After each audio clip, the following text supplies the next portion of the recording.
ئەو کاتی مەترسیەکانی ڕووخانی بەنداوی مووسڵ حکوومەتی عێراق هەوڵەکانی چڕ دەکاتەوە. ئایا دۆناڵد ترامپ دەبێتە کاندیدی کۆماریەکان بۆ پۆستی سەرۆکایەتی ئەمریکا؟ قەیرانی دارایی هەرێمی کوردستان خەڵک ناچار دەکات لە ناو خاشاکدا بە شوێن بژێویدا بگەڕێن.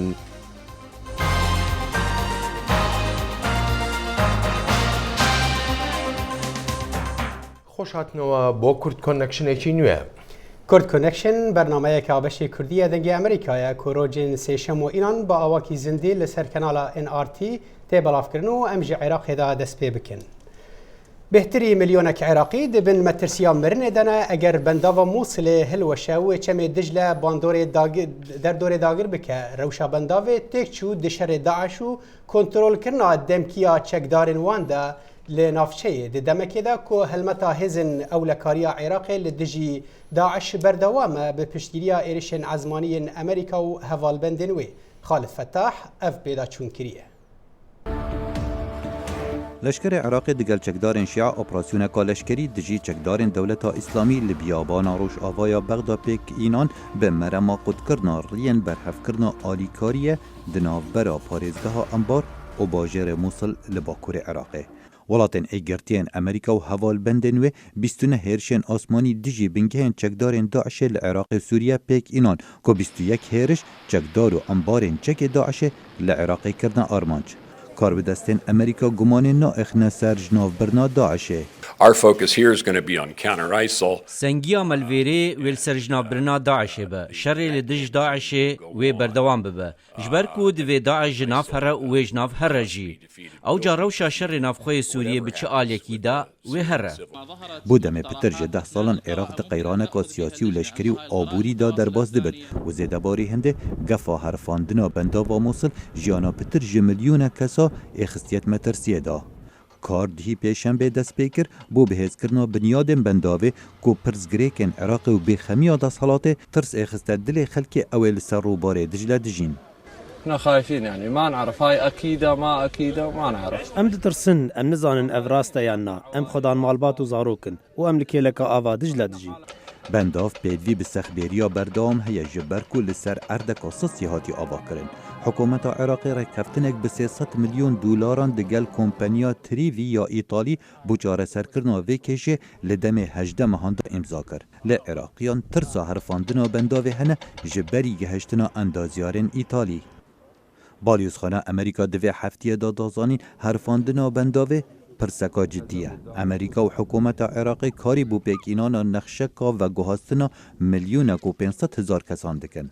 روشا بنداوی لدم کنترول کردنا دمی یا داعشه دگل چاودیر یا لاوازا دست حالات زور خراب تر کریه. اگج اگرا اوه کارگه ها چمینتوی اوه برهموی بو بهز کردنا بنیادین بنداوی تیتا بکار اینان هشتا لجیر کنترولا چکدارین دولتا اسلامی دایه. خالد فتاح دنگ امریکا.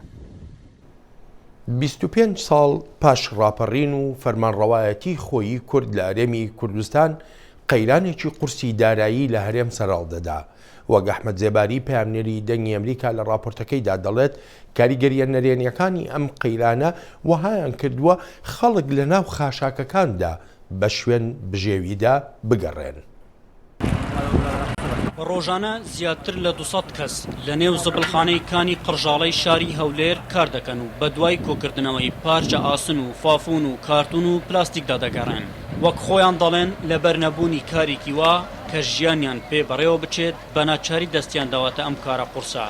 بەڵێ من پێش مەرگەمە ئەمن ئەوە هەویەکەم 4 مانگەوازمینەیە لەبێ بێ معاشی بژێ ژیان چێدا بین دەکە چه دینارك داتي يعني جاني خود بيتا بركي اما صار ما كان دينار مرنا كده كابر صاحب عائله صار ما ب 500 ديناري بريونا تيغورج نغري زدكينا صار ما تملي ريج دكم زۆرن ئەوانەی کە لەناو ئەم زبڵخانەیەدا کار دەکەن ڕێگری لە دەرچوونی وێنەکانیان دەکەن و پێیان ڕاگەیاندین کاتێک بەیانیان لە ماڵەوە دەردەچن بە عنوانی کارێکی تر دەردەچن بەڵام لەبەر بێکاری ناچارن پەنا بۆ ناو ئەم زبڵخانەیە ببەن تا ڕۆژانەی خۆیان پەیدا بکەن.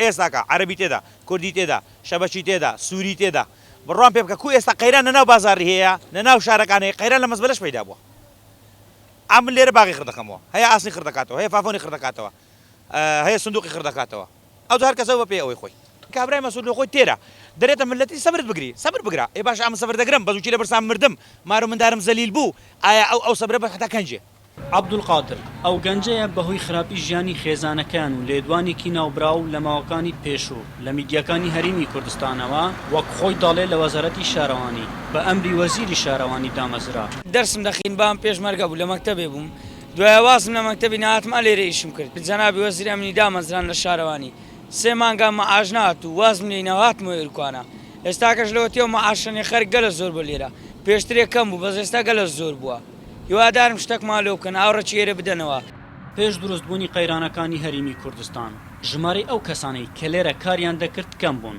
بەڵام ئێستا ڕۆژ لە دوای ڕۆژ زیاتر دەبێت لە ژن و منداڵ و گەورە و بچووک و چین و توێژ و نەتەوەی جیاجیا لێرە زبل و خاشاک کو دەکەنەوە و لە بازار بە نرخێکی کەم دەفرۆشن ئەحمەد زێباری دەنگی ئەمریکا هەولێر پێنجێ ئادارێ ئەو ڕۆژە سالڤەگەرە ڕاپەرینا ساڵە 1991 لە هەرێما کوردستانە عێراقێ لە دژی رژیما سەدام حسێن و ژنان ژی بەشداربوونێکی گرنگ هەیە دەوێ ڕۆژە دۆرۆکیدا ئێستاش پاش 25 ساڵ پرسیارەکە ئەوەیە ئایا ژنان چ دەستکەوتێکیان هەبووە پاش ئەم ڕووداوە مێژوویە کورد کۆنەکشن میوانداری میدیاکار شەونم عادل عرفان دەکا شەونم خان سوپاس بۆ ئامادەبوون و هەر بەرم پرسیارەش دەست پێ دەکەم 25 ساڵ بەسەر ڕاپەڕیندا تێدەپەڕێ ژنانی کورد بەشداریەکی بەرچاویان هەبووە لەو ڕاپەڕینەدا ئێستا پاش 25 ساڵ بەڕای تۆ ژنان چ دەستکەوتێکیان هەبووە زۆر سپاس دەکەم کاک بەڵێن سپاسی جەناب دەکەم بۆ ئەم بابەتە بە تایبەتی ئەم بابەتێکی زۆر گرنگە بەڕاستیە بێ دەستی بخەینە سەر و باسی کەین من لێرەوە لە من بەرەوە بەڕاستی ئازادی ئافرەت ئەڵێم پێش ڕابەڕین دوای ڕاپەڕین ئێستا لەم کاتە قورسەیەوە ئێمە تیاژین ئەگەر ئازادیەکە لە خۆیان نەبێ خۆی بەدی نەهێنێ ناتوانێت بێنەوە سەر ڕاپەڕین بەڕاستی ڕاپەڕین کەڵکێکی زۆری هەبوو بۆ ئازادی ئافرەت لە سەرەتای ڕاپەڕینەوە ئافرەت وشیاری بۆ دروست بوو تا ڕادەیەک ئافرەت دەستی کرد بە خوێندن هەوڵی داکەوە پلەی خوێندنەکەی بەرزکاتەوە شان بەشانی پیاویش نەکەر ئافرەتەکە بە تەنیا پیاوەکەش پاڵپشتی بوو بەڕاستی هەتاکو ئێستا دەرچوو ئافرەت ئەتوانێت بڕاتە دەرەوە سەفەرکە خوێنی تەواوکە ئیفاد ئەنێرا بۆ دەرەوە لە ناو ماڵی باوکیە وشە و ڕای خۆی هەبوو لە شێوازی ئایدۆلۆجیای خۆی کەوا بە شێوەیە بیرێکردەوە دەستی پێکرد بە شێوەیەکی زیاتر پۆزتیڤ بیری ئەکردەوە ئیتر وردە وردە تا گەورە بوو ئەوانە تەسیراتێکی زۆری هەبوو بۆ سەر کۆمەلگاکە خۆ دەزانین ئەوەی کۆمەلگاکەش کە ئافرەت بێ ئەگەر وشیارە ڕۆشنبیر بێ بە تەکید دڵنیام ئەو کۆمەلگایە زیاتر ڕۆشنبیرە بێ و زیاتر لەبەر ئافرەتەکە خۆی بوونی هەیە لە ناو ماڵا بوونی هەیە لە دەرەوەیە مناڵەکان بە شێوەیەکی ئازادانە بەخێوەکە لەبەرەوە بەڕای من بەڵێ لە ڕاپەڕینەکە کەڵکی وەرگرتەوە بەڵێ زۆر فاکتەر هەن ینی بە تایبەتی وەکو ڕێکخراوەکانی داکۆچی لە مافەکانی ئافرەتان و ژنان دەکەن ئاماژەی پێ دەکەن بەڵام یەکێکیان لە هەمویان گرنگترە بەلایەنەوە کە زیاترین قسەی لەسەر دەکرێت ئەویش فەکتەری پیاوسالاریە لە ناو سیاسیەکانی کووردا جەنابەت هاوڕای من کاک بڵێن هاوڕای ئەوە نیم لە 100% بەڕاستی ناتوانمەوە جەزم کەم بەڵام من لەگەڵ ئێستا لەم کاتەیە و پێش چەند ساڵێکیش لەگەڵ ڕێکخراوی ئافرەتەکانانیم هەندێکیان ناڵم هەمویان هەندێکیان پەیامەکانیان زۆر زۆر تونند و تیژە دژە پیاوە ئافرەتەکان کچە گەنجەکان تۆ خۆ دەزانی سایکۆلۆجی مرۆڤ تاکو تونند و تیژبی بەرەنگاری تونند و تیژە بیتەوە بە تاکید وای لێ هاتۆ تاکو پیاوەکە ڕاستە کۆمەلگایەکی پیاو سالاریە من ناڵم نا بەڵام تاکو ڕادێ ئەو پیاو سالاریە نییە ئەگەر ئێستا سیرکەین ئێمە ڕێژەی کوشتنی ئافرەت ناڵم نەبوو هەبوو بەڵام بە ڕێژێکی زۆر کەم هەبوو ئێستا زۆر زیایی کردو باش ئەمە هۆیەکەی کێیە هۆیەکەی من ئەگەڕێمەوە یعنی زۆری ئەگەڕێتەوە بۆ ئەم ڕێکخراوانە ڕێکخراوەکان بەڕاستی تاکو ئێستا هیچ شتێکی وایە نەکردو من لێران لە هەندێک ڕێکخراوی ئافرەتانە پرسم ئایا ئێوە بەرهەمی ئەم ڕێکخراوانە چییە چالێکیەکانتان هەرەوەیە من شتێ بنووسم پرۆشورێ بنووسم بۆستم لەسەر جادە و شەقامەکان تیژی بەرامبەر پیا و بەڕاستی من لەگەڵ ئەوەیانیم بەڵێ فەرموو. بەێ شەونام خان تا بەحسی ئەوەی کرد کە ئەو ڕێکخراوانی کە باس لە بێ ڕۆلی ژنان و مافی ژنان دەکەن لە هەرێمی کوردستان ئێمە دەزانین کە زۆر ژمارێکی زۆری ئەو ڕێکخراوانە هەنە. ئایا کاریگەری ئەو ڕێکخراوانە هەبوون لە هەرێمی کوردستان لە ناوەندەکانی بریاری هەرێمی کوردستان و لە پەرلەمان بۆ پێشەوەبردننی مەفەکانی ژنان؟ تا ڕادەیە کاریگەری هەبوو لە سەرەتایە، بەڵام کە بوو بە بابەتی پارە و پارەخستنە گیرفان و سەفەر و هیچ نەما. منەمێ بزانم ئێستا پرسیارەکەم لە جەنابتان لە ڕێکخراوەکان، منەمێ بزانم چی کردو ڕێکخراوە کە لە پەرلەمانە چ مافێکیاوە بە ئافرەت.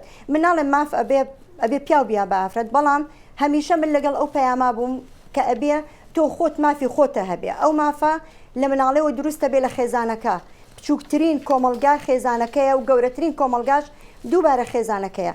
ئەگەر ماف وەرنەگرت لە خێزانەکە ناتوانانی پەرلەمان بداتێ، ناتوانێت پیاو بداتێ، ناتوانێت حکوومەتی هەرێم بداتێ، هیچ کەسێ ناتوانێت مافە باتێ. بەڕاستی من لێرە ئەگەڕێمەوە هەتاکو ئافرەت خۆی بە زعیف بزانێ، هەتاکو زیاتر دەست بە سەراگرێ. ڕاستە ئەگەڕێمەوەڵێم کۆمەلگاکەمان کۆمەلگای پیاو سالاریە، ماف ناتوانانی بەو شێوە وەریگری بەی شێوەگەر تۆ خۆت تیاتانە بێ. لەبەرەوە ئێمەش لە مناڵێەوە مافەکان خوراوە.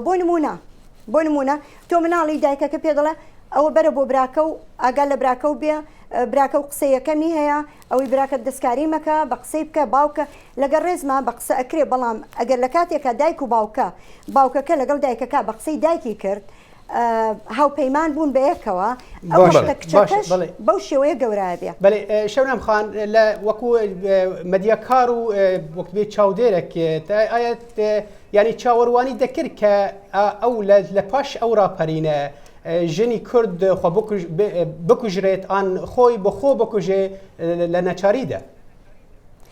بەداخەوە چاوەڕێ ئەومان نەدەکرد. ئەگەر بگەڕینەوە بۆ ساڵانی پێش و پێش 25 ساڵ با بڵێن پێش 10 ساڵیش با هەروە بڵێن ڕێژەی کوشتنی ئافرەت زۆر کەمتر بوو وەک لەوەی ئێستا. هۆیەکانی ئەگەڕێتەوە بۆ توندوتیژی پەیامەکانی ئافرەت خۆی بۆ خۆی. بەڕاستی ئێستا بووین بە دوو کۆمەلگای ئافرەت و کۆمەلگای پیاو. کۆمەلگای ئافرەتەکە ئەگەر ڕێژەی تەلاق زۆر بۆ، ڕێژەی کوشتن زۆر بۆ، بگرە لە ئەوروپا ڕێژەی کوشتنی زۆر بۆ. من لێرە ئەگەڕێمەوە بۆ یاسایەکمانی ئێمە لە هەرێمی کوردستان کەوا پەیوەست بێ بە مافی مرۆڤ بە شێوەیەکی گشتی. مافی مرۆڤ ئەگەر مافی مناڵێ نەبێ ناتوانانی مافی گەورەکەش ببێ. من ناڵم هەرە بێ مافی ئافرەت. ئێستا پیاویشە پێویستی بە مافە بەڕاستی. ئەوەم بەدڵە پیاش پێویستی بە مافە. شەونم خان دوا پرسیار بەڵام زۆر بە کورتی وەڵام بدەیتەوە. لایەنی دەسەڵات لە هەرێمی کوردستان بۆ نمونە دەتوانێت چی بکە بۆ هەر هیچ نەبێ کەمکردنەوەی ئەو توندوتیژی خێزانیانەی کە هەن یا توندوتیژی دژ بە ژنان؟ دەتوانێت بەڕای من یەکەم شت ئەم ڕێکخراوانە نابێ بمێنە بەو شێوەیە کەەوە ئایدۆلۆجیەکانی خۆیان عقدەکانی خۆیان لە مناڵەیە کە نەخۆشی دەرونیان هەبووە، ممکنە دایک و باوکە ممکنە کۆمەلگایە نازانم ئەبێوانە چاک بکرێ، ئەبێ یاسایەکی زۆر بەهێز دابرێ، یەکەم یاسا دابرێکەوە چۆن پارێزگاری مافی مناڵەکەیت.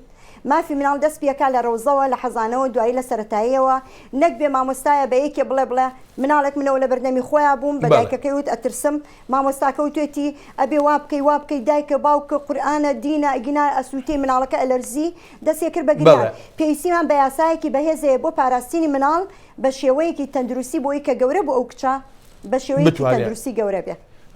شەونم عادل عرفانم میدیاکار میوانی بەرنامەی کورد کۆنێکشن بوو، زۆر سپاسی دەکەین.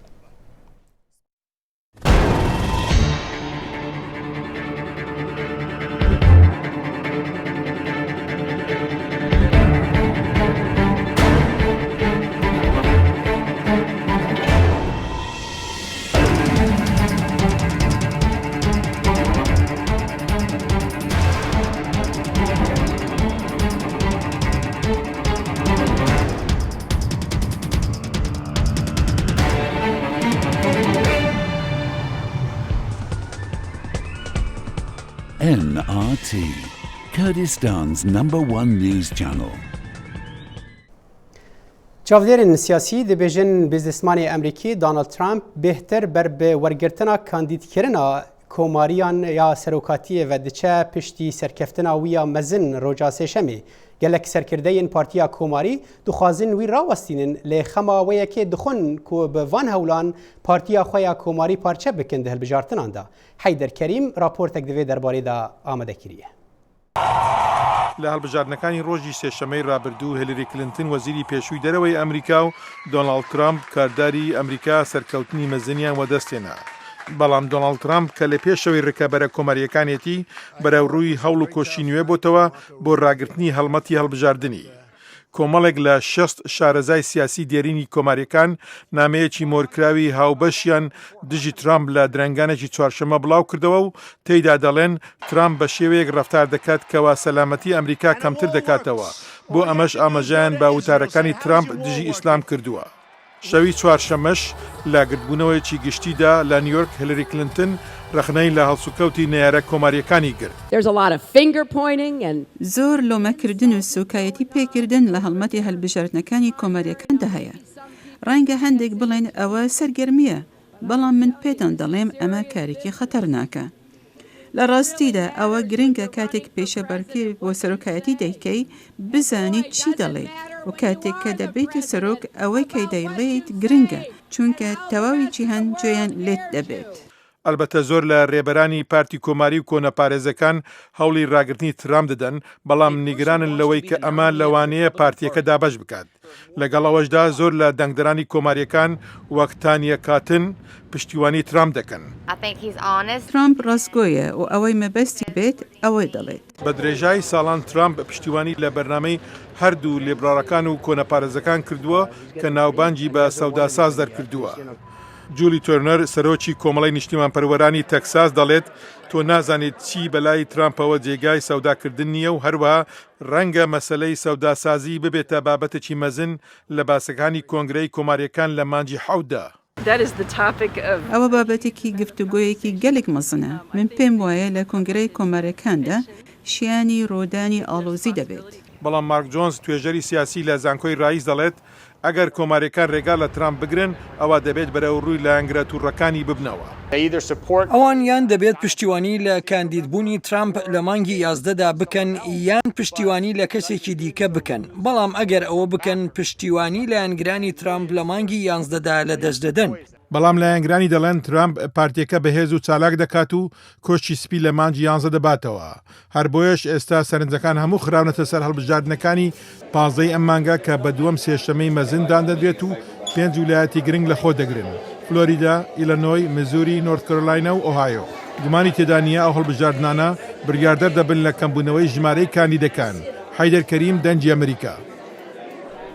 بەڵێ کاک بەڵێن هەروەکو تەوا شۆپاند دۆ کاندیدێ خۆلابەرێ یا سەرۆکەتی کۆماریان مترۆمنی بە ئەوەکی تند ئاخافتنەکە خۆدا بەحسا ترامپ کرد و مەترسیە کو ئەو ببە سەرۆک دێ ئەمریکا نەئارام بە و گەلێک تش دەرخستن هەولێ بڕاستی دۆناڵد ترامپ پیش لە وەڵام پێی دەڵێ تۆ هیچ لە بەرچاو نیە ئەوەی ئەو کاتێک کە تۆ کاندید بووی بەرامبەر بە ئەو بە ماوەستا بوویتەوە من زۆر پشتیوانیم کردووە تۆ لێم دەپاڕایتەوە کە پشتیوانیم کرد ئەمەی بە لایەنگرانی خۆی دەوت. ئەم شەوی ڕابردووش لە دیبیتەکەیانە لەو گفتوگۆ تەنبەتەنەدا مشتومڕێکی ئێجگار گەرم و گوڕ بوو و کۆماریەکان هەر هەمویان یەکیان گرتە بوو بۆ هێرشکردنە سەر ترامپ.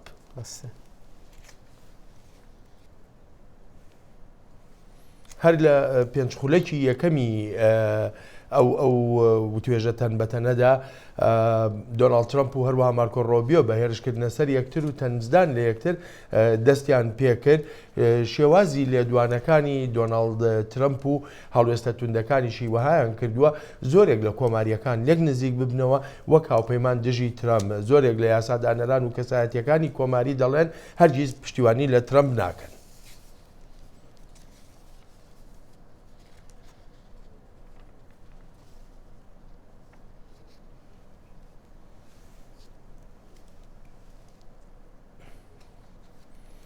لە کۆنفرانسێکی ڕۆژنامەوانیدا سەبارەت بە هێرشەکانی گرێسپی دەمڕاستی یەکینەکانی پاراستنی گەل ئاماژە بە ڕۆڵی تورکیا دەکات لەو هێرشانەدا لە دەمێکدا ئەنکەرە نکوڵی دەکات لەوەی لە پاش ئاگربەست لە سووریادا هیچ ئۆپەراسیۆنێکی کردبێ. زانا عومەر پەیامنەری دەنگی ئەمریکا لە کۆنفرانسە ڕۆژنامەوانیەکەی یەپەگە بووە کە لەسەری کانەیە بەڕێوەچوو و ئەم راپۆرتەی ناردووە بۆ کورد کۆنێکشن. کنگرێکی چاپەمەنیدا بەردەفکە فەرمی یەکینیان پاراستنا گەل برێز ڕێدور خەلیل حکوومەتا تورکیە تاوانبار دکە بە ئالیکارییا داعشێ دە عێریشاوێ یا 27 مەهەیە لە هەرێما گرێسپیدا.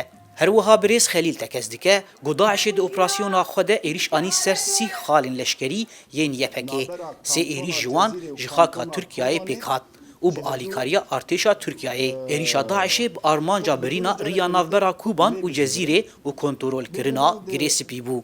Ev operasyonekî navendî bû merkezî bû bo gijaliyê rêxistina Daişê hatibû organize kirin hem wilayeta Helebê hêzên wan ê wilayeta Helebê wilayeta Raqqa wilayeta Dêra Zorê û em dikarin bêjin wilayeta Tirkî jî di nav de cihê xwe girt. Li gorî yepekê got êrişên Daişê ji du aliyan pêk hat. Yek ji aliyê Başûrê Girêspî û a din jî ji milê Bakurê Girêspî ye. Li gorî yepekê got sê êrişin ji milê Bakur de pêk hatine, çekdarên êrişkar ji xaka Tirkiyeyê êrişa xwe pêk anîne. Niha em aliyê mantiq de jî em bixwazibin pirs bikin. Ev grupa goghata kete nastel de ji kwî derê hat. Ji ber nemumkine di nava 30 kilometre derbas bibêrin têkeve nastel de û li nastel ji piştê ve li yekîneyên me bixîne. Evaya pir eşkere dikê gog ji aliyê Tirkiye ve hatine. Bêguman ev şîrove feqet li beramberî wê jî insanên gog bi çav dîtine, şahidên gog bi çav dîtine, grup çawa ji Tirkiye derbas bûye.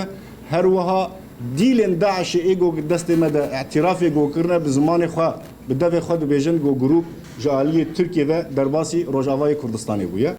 Li aliyê din di heman mijarî de Wîzareta Beravaniya Rûsyayê daxuyaniyeke nivîskî de artêşa Tirkiyeyê tawanbar dike bi tûbarandina navendên YPG li Girêspî di heman dema êrişa Daişê de. Lê hikûmeta Tirkiyeyê ev yek red dike û hikûmeta Tirkiye tekez kir got ew ji dema ragihandina agirbestê li Sûriyeyê ti êriş ser YPG pêk nanîne. Lê di derbarê daxuyaniyên YPG de wek heta dema amedekirina vê raporê Tirkiyeyê ti bersiva YPG nedaye.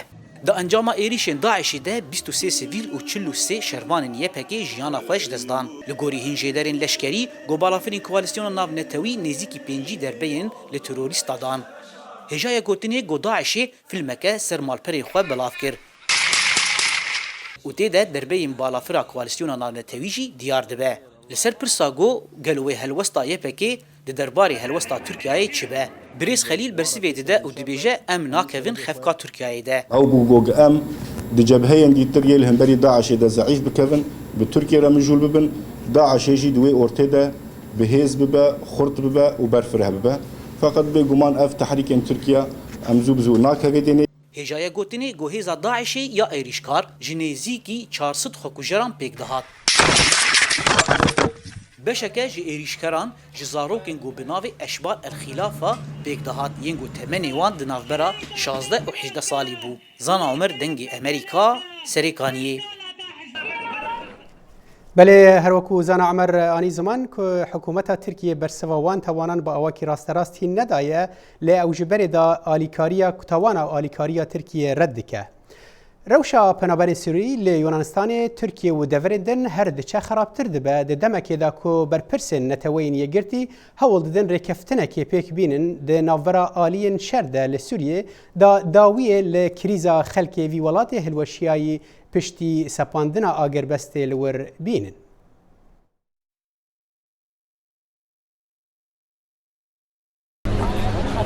Krîza koçberan bi giştî û ya penaberên Sûrî bi awakî taybet berdewam û dorpêçkirina wan li Yunanistanê û girtina sînorê Makedonya di rûyê wan da dîmenên herî dawîne di rewşa wan xerab da li gor xwebexşê Îtalî Giulio. There's people coming. Ew têne wir û pêşbîniya çûyîna Makedonya dikin. Lê sinûr girtiye û ew nikarin derbas bin. Ew neçar dibin derbasî kampan bin. Kamp jî girtîne. Ew carê din li ser lingan ji sinûr ve digerin wir. Berpirsên neteweyên yekgirtî dibêjin krîza penaberên sînorê pêdiviyên xwarin û vexwarinê û dabînkirina cil û bergan derbas dikin. جیگەرێ سکرتێری گشتیە نەتەوەینی یەکگرتی جان ئێلسن دە هەڤدیتنەکێدا لەگەڵ دەنگی ئەمریکا دەبێژە گەلێک پرسگیرێکن دژوار هەنە دەوێ بێنە چارەسەرکردن. We need much more to focus on the root causes. پێویستە ئەم vەگەرن ڕەهێنوی شەڕی یەن هشتنە ئەv ئەنجام دەرکەون هۆلێ باندۆرا ڕەوشا سووریا لەسەر وڵاتێن دەردۆراوێ هەیە وەکە لبنان، ئوردن، تورکیا و هەروەهاژی لەسەر ژیانە سیاسی یا وڵاتێن ئەوروپیژی هەیە. دەوێ ئەم نەبتەنێ بەرێخۆ بدن چارەسەرکردنا شەر. دەوێ گۆمەندبەندە نەمینن گۆ ئاستەنگیە دن دەرکەون هۆلێ. تەمەنی ئاستەنگیا درێژە. جارنا لە پارەکەوێتێن نەرین وەکو ئاستەنگی یا ڕاستی ئەو ئاستەنگی بتەواهی چاوایە دا ئەم کاربن بریارێن ji بۆ ژیانە مرۆڤان بدن. ئەلیسن کۆ بەری چەند ڕۆژان سەردانا کامپێن پەنابەرێن سووری لە تورکیە کرد ئەو بەحسا ڕەوشاوانە خراپ دکە.